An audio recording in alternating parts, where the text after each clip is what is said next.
thing. I'm not sure anything's changed this end. Have you got something your end that says now recording? Here we go. Yes. Just come up, you're recording. Yeah, okay. Lovely. Morning. So, Chris, thank you for joining me and us. I always say in these conversations that I have with people that I think it's important to establish our relationship. So I just want to sort of put it out there up front that we've known each other through work for a great many years, and we share a few passions in life, one of which is cycling, amongst others. But also, of all the people I've ever worked with, and I've worked with a lot, I think you have probably the deepest appreciation for and understanding of the sort of stuff that we do. So what I'd like to do is, first of all, I'd like to ask you to just help us understand who you are and what you do, and that will then position why I want to talk to you, because I regard you as someone who knows a thing or two about teams and people. So just give us a 5 pennyworth on who you are and what you actually do, if you wouldn't mind. Okay, thanks, Mark. I guess starting the obvious place with the title. So I'm a corporate finance partner at BDO LLP, so firm of business advisors and accountants. I am a qualified accountant, but I would say I'm not your typical accountant.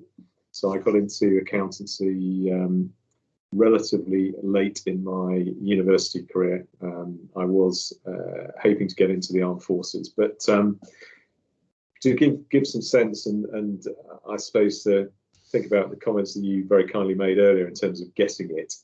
My degree was a psychology degree, so I'm not your classic accountant. So I've given you my title. My day job, I suppose, is I lead what we call our transaction services business in the UK firm. Responsible for not only winning work in my own right, but running the business, which is about a £32 million business with about 150 people in my particular team, and they are based in offices all over the UK. So that's the bulk of my day job. I also sit on our UK leadership team, which is essentially our board for the UK firm. And as part of that group, I have primary responsibility for our culture. So I chair what we call our Unifying Culture Board, which we established in the early part of 2017. And at the moment, we have three core areas of focus: well-being, citizenship, and what we call Be Yourself, which you might understand as sort of equality, diversity, and inclusion. So that's me in a nutshell. Okay. Well, I mean, it's very interesting because, like I said, both you and your firm really get this stuff and really understand the value of culture, the value of engagement, of belonging, of sense of purpose, of motivation.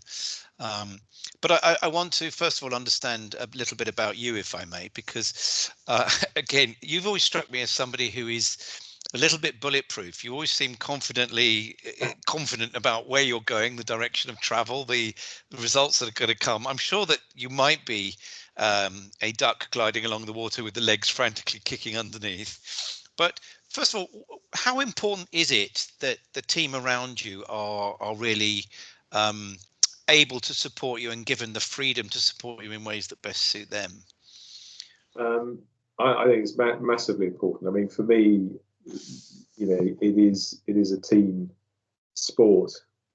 Work is a team sport. I can't do what I do without everybody in my team, whether that's the national team or whether it's a project team. Absolutely knowing what their role is and what they're contributing to what I'm doing on a day-to-day basis. So engaging them fully in what they're doing. So even if it's a menial task, understanding what their relevance is and how they fit into the bigger picture. Sorry, is that understanding for you or understanding for them? Understanding for them. Okay. So I guess prior to that, I obviously need to understand what their role could be. And part of that is really understanding what their aspirations are. So I'm trying to match what I need them to do so that I can do my job with what they're hoping to achieve in their own careers as well. And I guess, you know, it's probably a bit of a cliche now, but you'll recognise the story and probably be able to tell it better than I would. But the chap who was interviewed at NASA, when he was sort of sweeping the floor one evening, and somebody came up to him and said, you know, so what are you doing? And he said, I'm helping put a man on the moon. And you know, that's it sounds really kind of glib and a bit cliche, but that's what we're trying to do. So when I've got one of my team sweating over a spreadsheet at, hopefully it's not 9 o'clock at night, but let's say it's 9 o'clock at night, they know the importance of what they're doing. So it might to them feel something that's fairly menial, but if they understand how important and relevant it is in the context and what the bigger picture is, then hopefully that gives them the motivation and they're engaged with the whole process. So that's the key thing for me. It's about engaging at that human level to say, you know, you need to understand that what you're doing isn't menial. You know, you get that spreadsheet wrong, that cascades all the way up the you know, the pole to me, and I might end up giving bad advice or wrong advice as a result. So what you're doing is really, really important, not only to me but to the client. And I assume to them as well. Yeah. Okay, so well, that's very interesting. And having spoken to a lot of what I call leaders of large companies, large organizations, some entrepreneurs, some people in the civil service. But recently I spoke to a fascinating man who owns outright a £200 million business with 700 employees. And I said to him, if you had to nail your flag to the mast and say the single biggest factor of successful leadership, one word, and he came up with humility. Now, you can use humility as well, but putting you on the spot, what would you say is the single biggest factor for, and that's, you haven't had time to prepare this one, so. I'd probably use something like humility. I mean, I do a lot of work with our aspiring leaders in the firm, so people coming through to partnership, and we look a lot at what leadership can mean and what sort of leaders they want to be, and what sort of leadership they aspire to be. And part of that exercise, I use a lot of different definitions of, you know, quotes from people as to what leadership means to them. So I'm probably spoiled for choice. that's why I'm sort of playing for time a little bit. Team is probably one. So after humility, if you're saying that one's taken, I think there's something. There was a great quote that I heard somebody say. Unfortunately, he's no longer with us, but you know, some of us are really privileged to get to the top, and we need to remember to send the lift down for everybody else. I love that. I'm going to use that from now on. Well, it's not mine.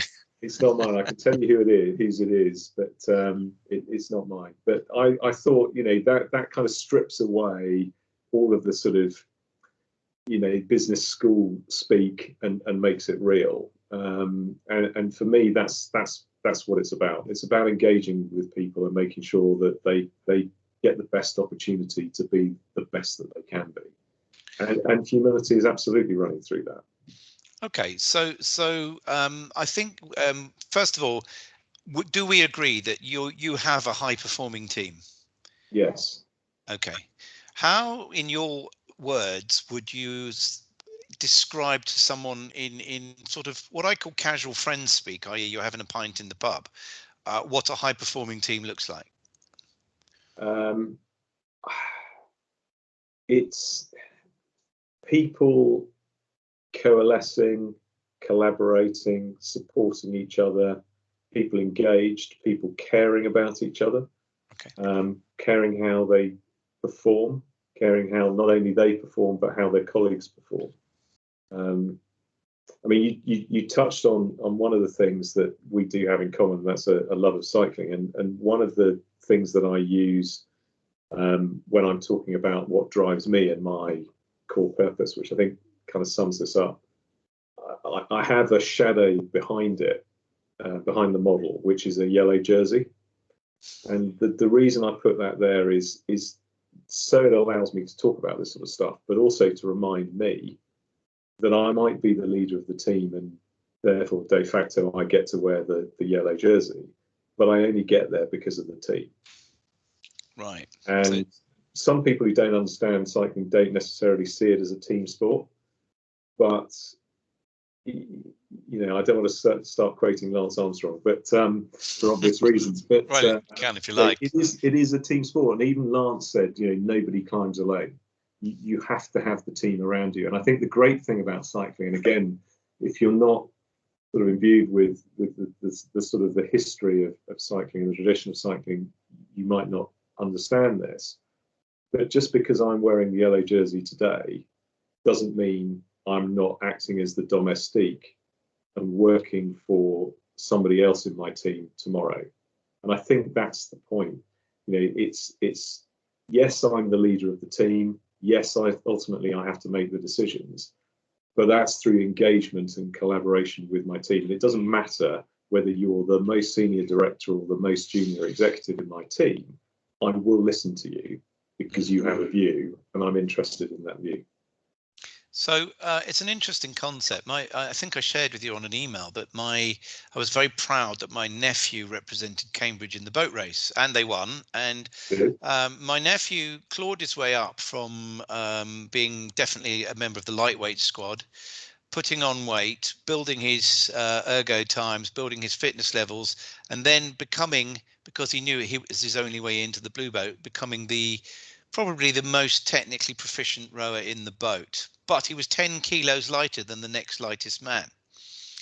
And the interesting thing about my conversations with him is that every person in that boat knows and knew exactly what they had to do to be successful, down to the starting sequence, the number of strokes, the expected rating, where they're going to hit the dead water, where they've hit the wall, and they've got. Would you say that in your high performing team, every single person knows exactly what they've got to do to succeed?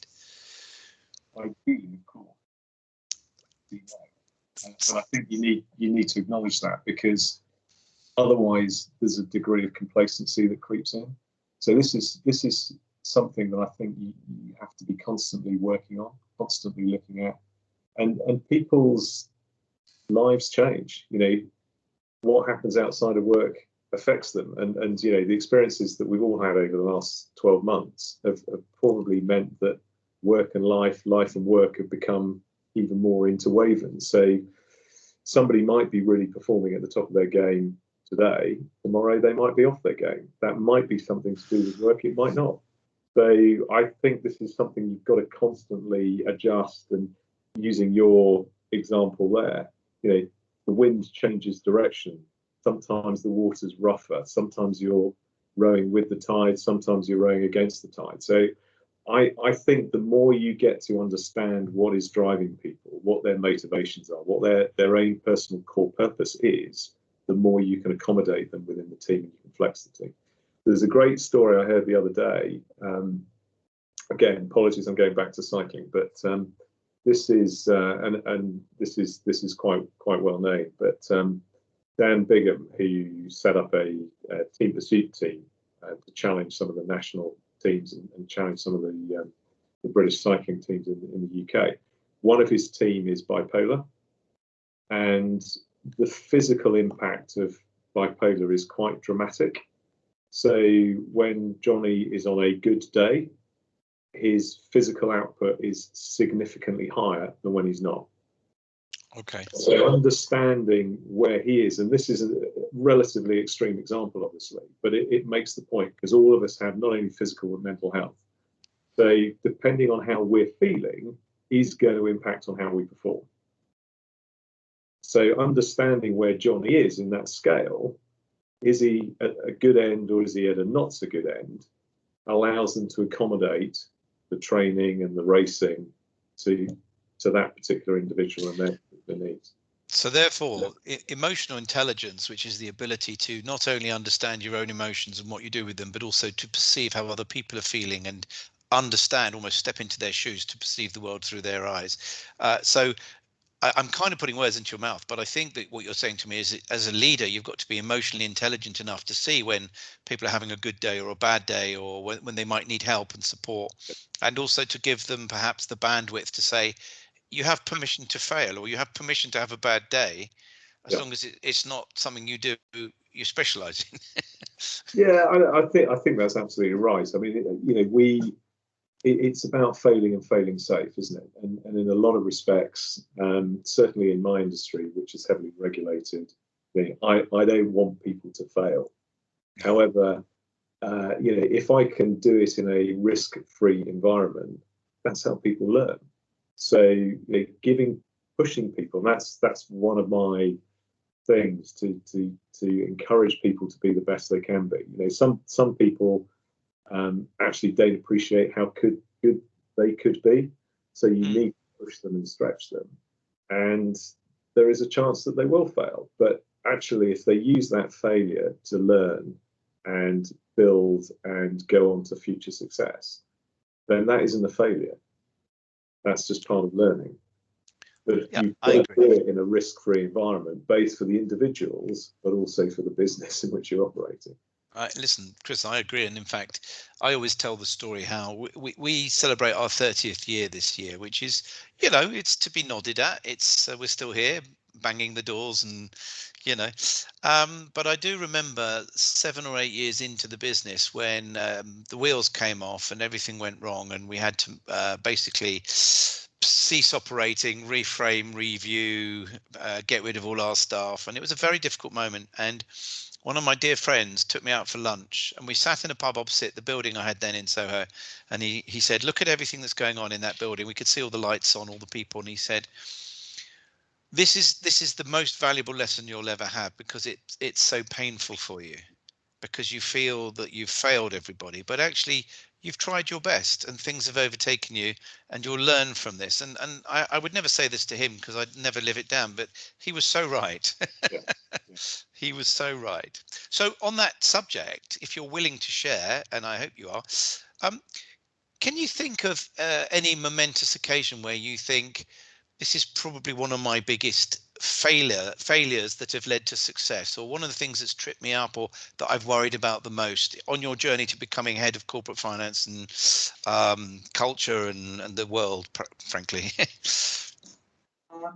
It's difficult in the sort of business context. Yeah. Nothing immediately springs to mind. I mean, I've had lots of I suppose micro experiences that have really stuck with me. I mean, if you just picking up the point about empathy, just a story, and this is going back many years when I used to work in restructuring, but it was a salutary lesson for me when it was the very first restructuring project that I got involved in. So I was a very green accountant, got thrown into the restructuring of a property development company, and we carried on trading the business for a period of time. But ultimately, we got to the position where we had to shut everything down because we novated contracts and that sort of thing. And I had a conversation with one of the last guys that we had on the payroll at the time. So he was a skip driver. He was pretty critical to our ability to sort of work out the business. And I had to make him redundant. And he came up to me afterwards and he shook my hand. He put his hand out and he shook my hand and he said, "Thank you." I said, "Well, this is slightly bizarre. I've just made you redundant." He said, "No, I get that. But that's your job, and I just want to thank you for what you guys have done over the last 3.5 months." Wow. And that struck me, that actually we can do our job, or we can do our job in a different way, and actually have a better outcome. So that wasn't a failure. It was definitely a salutary lesson that stuck with me for 25 years at least. And it's meant a big thing to me because I go into situations now with that at the back of my mind. I'll give you an example of failure, which it's not business related, but it is sports related. And I always used to sort of pride myself on the fact that I never gave up. And I was taking part in a run many years ago, and it was only a 10-mile run, and I basically psyched myself out because I'd been hearing talk of this hill some of the other guys were talking about, and we got to the bottom of the hill, and I stopped and I walked, and it wasn't even that big a hill. But your brain. Well, we know from cycling that if you think a hill, you don't get up it. You know, that's stuck with me, and it hasn't always paid dividends, because a few years later I did the London Marathon and I ended up in hospital having suffered heat stroke. Oh my word! But it's the point I guess I'm making is don't give up. You know, and I know I could have carried on and I could have finished that without walking. The fact that I stopped actually is, is that a failure? I did finish, but the fact that I walked up that hill really grates. Well, I mean, it does bring me on beautifully to the thing I wanted to ask you next. So there's poetry in your failure, and that is, it's about resilience. And now, what I get, and you probably get the same, but I get to see themes that emerge in the world of people development, and we have to be careful that they don't become fads. But certainly, mental welfare and resilience are big subjects at the moment. Yeah. And obviously, given that we've been through a pandemic and the whole world of work has changed, what would you say are the key elements of making a high-performing team resilient? What sort of things do you try and bring to bear or put into place to help people be more resilient? I suppose the obvious answer, Mark, is support networks. Okay. So I think that, frankly, is the hygiene, but there needs to be a lot of education, and so people realise when they've got issues. I mean, it sounds crazy, but if you think of the boiling frog syndrome, a lot of us have been through a roller coaster of emotions over the last sort of 12, 13 months. And quite often you don't realise quite how stressed or quite how under the cosh you've been until you emerge the other side. So part of this is about educating people to, in a way, self-diagnose. So realise when they're getting stressed. Then they've got to do something about it. And part of what we've been doing within the BDO workplace is giving people permission to talk. So giving people permission to ask for help. And again, that sounds crazy because you think, if you need help, you start waving your hands, you speak to a mate, you engage with HR, whatever it might be. But when you're talking specifically about mental health, there is still a massive stigma. And people do not want to talk about mental health issues. So we started work on this. As I said, part of my role as chair of our culture board is looking at our wellbeing strategy, and we started this back in early 2017. So in a lot of respects, I think we were in a good place going into the pandemic because we started working on this several years prior to the pandemic hitting. But we've had to work bloody hard over the last 12 months. And we've been engaging in specialists, whether that's wellbeing and mental health activists, whether it is corporate psychologists and psychiatrists who we've had presenting to our people to say, these are the signs, this is the support network, these are the things you can do, and actually helping us break down that stigma that still remains within the workplace. There are various sort of very positive actions that you can take. So rather than just talk about it, the members of our culture board embarked on mental health first aid training. So I am a qualified mental health first aider because we thought we can't talk to people about this without going through it and experiencing this stuff ourselves, because we wouldn't be credible. So we put ourselves through that, and it's tough. That was a tough 2 days. Yeah, I bet. But you get a much better appreciation of the sort of challenges that people are going to be facing, and the sort of support you can offer people. So, and that's very much focusing on the mental welfare, which is such a huge and important area for not just, it's for well-being, not just for development, but also for the resilience, in as much as, you know, when you don't win a pitch, or when you know, things seem to be crushing you, and it's not necessarily mental health, but it's just because you're not perhaps being efficient. Let's just move that same thought process to how important is high performance related to work-life balance? I think it's huge.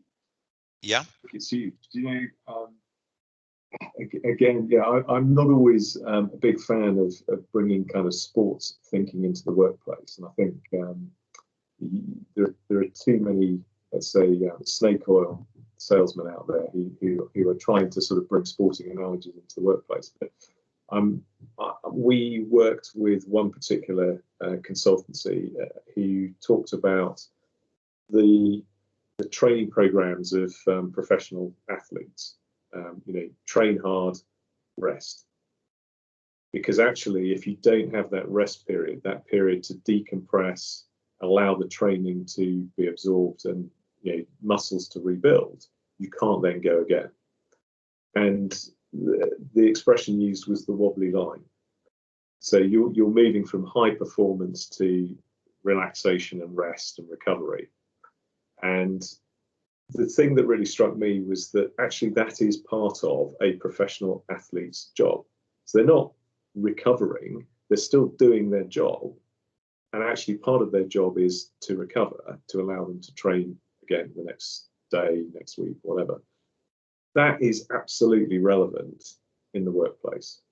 And particularly over the last year or so, where I think the workplace has become incredibly intensive. You know, we spend time over Teams or Zoom or whatever, and the science will tell you that's much more intense than having a face-to-face meeting. And now we've all got used to it, and it's, you know, hopefully not the new normal, but it is a form of normal. We are going from Zoom meeting to Zoom meeting to team meeting to team meeting. There is no period of decompression. There are no micro breaks that we would naturally have in the office. We're not building in those troughs in that wiggly curve. And as a result, the physical and mental impact is huge. And we need to understand that we need to take those time out. Well, so I think that's really important, because people, you're right, Zoom is our absolutely our best friend, but also our enemy. And what's really interesting, actually, this made me laugh. We did a big chunk of work, and still doing, for the NHS, and we had to deliver multiple programs, and all the programs were originally designed for what we call in-person delivery, and they all took a whole day. We now deliver them in 2 hours and 20 minutes. So you're right, everything is focused and really concentrated, but then people literally hang up to go to the next meeting. Yep. It can't be good. No, So Chris, healthy, and I think that recognition that, yeah, we're not professional athletes, No. but at the same time we're professionals, and we need to realise that none of us can continue to operate at 100% all of the time. No, I agree. I thank you very much for talking to me today. I said that we'd be about half an hour, and we're just sort of on 29 minutes, I think. So, but I want to close with a question to you that's probably the sort of question you're expecting. But as a man who's risen to the top of his game, and you know, you're controlling a large turnover on an important business, the focus of your particular area of the business is in mergers and acquisitions and buyouts, and so you're kind of affecting the lives of lots of other people. So it's not just you and your team, but the impact you could have can be very far-reaching. What would you say to anybody, a young aspiring accountant or consultant, if they said to you, Chris, give me some golden words about how to be a high performer, how to climb the greasy pole? What would you say to them? I think my key thing would be to understand what it is that you want to achieve. What are you excited about? What are you passionate about? Because I know this might seem a play on words. A lot of us can do a lot of things. Okay? There are a lot of talented people around, but what do you want to do? It's not about what you could do, it's about what do you want to do. Because if somebody is pushing you down or encouraging you to go down a route that, yeah, you could do, and you could probably do it pretty well, but you're not passionate about it, you're probably not going to get the best outcome. So spend some time, some real introspection, and think about what it is that good looks like for you. I think too often, and I'm probably, well, certainly was guilty of this in the past, where you're chasing the next promotion, you're chasing the next job. Why? Because you think it's the right thing to do, because somebody said it's the right thing to do, because somebody's encouraging you to do it, but you don't necessarily do it for your own sake. So be a bit selfish, carve some time out, really think about what it is that you want to achieve. That's not a job title, okay? So I started, as most of us do, when you say, what do you do, Chris? I said, well, I'm a corporate finance partner. That's not what I do, that's my title. So think about what it is that you want to do, rather than, Well, it's funny you should say all that, because sort of as a closing remark and as a little sort of story that reflects that, some people I know started a little business. I'm currently based in the southwest down in Devon, and down here there's not much going on corporately. You have to work very hard and be very creative to make a business from scratch. Obviously there's industry and there's commerce down here, but a local lad who's quite young and a chef by training set up a little business with food buses to go to the surf beaches, and he's got a gig at various points in Exeter and Dartmouth and various places. And he's somebody I know through my brother, actually. So I introduced him to another friend of mine who is getting married and having a big party, and wanted the food bus to come along and provide catering and services for 200 people. And it was going to be a big opening gambit for a new business, a young guy with a... And the guy running the business turned around and politely refused it. And I said to him offline afterwards, absolutely fine, but just out of interest, in the old days, it was just take everything you can get and work out how to do it afterwards. And he said, no, actually, he said, that's not what I do. And I had so much respect for the guy, because he said, that's not what I do. I could do it, I don't want to. Exactly. And also, I'm not sure I'd do it very well. So very sound and wise advice. So thank you. So look, that brings us to the end. I really appreciate this. And I'm sure that people who log into our website and listen to these conversations will appreciate it. I hope that you'll log in and listen to yourself and think, did I really say that? So we'll come off record then, and then we'll close down. So do you just want to close the recording? If you press off on the recording button. Hopefully it's done. It's still got a little red light on. Is it? Mine hasn't. No? Hang on. Here we go.